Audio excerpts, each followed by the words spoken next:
On worksheet 12, question 6. We need to solve the simultaneous equations y minus 3x plus 2 equals 0 and y squared minus x minus 6x squared equals 0. We can't do this by elimination, so we're going to have to do it by substitution. We need to rearrange one of our equations to make either x or y the subject and substitute it into the second equation and solve that.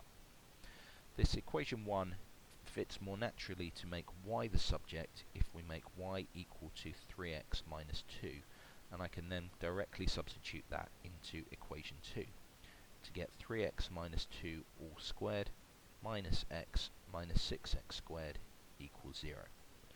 I want to expand this bracket, and I'm going to get 9x squared minus 12x plus 4 minus x minus 6x squared equals 0. And if I gather all my like terms together, I get 3x squared minus 13x plus 4 equals 0. This is just an ordinary quadratic equation in terms of one variable that I can solve. I would expect an equation like this one to be factorizable, and it is. I get 3x minus 1, x minus 4 equals 0, which gives me x solutions of a third, or 4. However, I'm not just after x solutions, I also need y solutions as well. I have a choice between which equation I can plug these values back into to get my answers.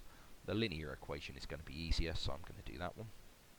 For my first solution, I get y equals 3 times a third minus 2, which is equal to minus 1.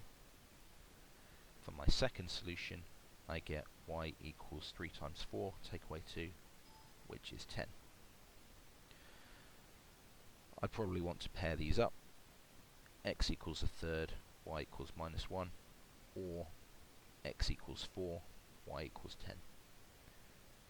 Now that's all I need to do to get the marks, but in an exam you should always check that these solutions work in the second equation as well. We want to plug in both x equals a third, y equals minus 1 into our quadratic equation to check that this works out. In this equation, I now get minus 1 squared minus a third minus 6 times a third squared, which is 6/9, or 2/3, and is minus 1 squared, which is 1, take away a third, take away 2/3, equal to 0. Yes, it is. The other equation's easier, is 10 squared minus 4 minus 6 times 4 squared, which is 96, equal to 0. 100 take away 4 times, take away 96 is. And this way I know without doubt that I've got my equation correct, and I can move on to another question in the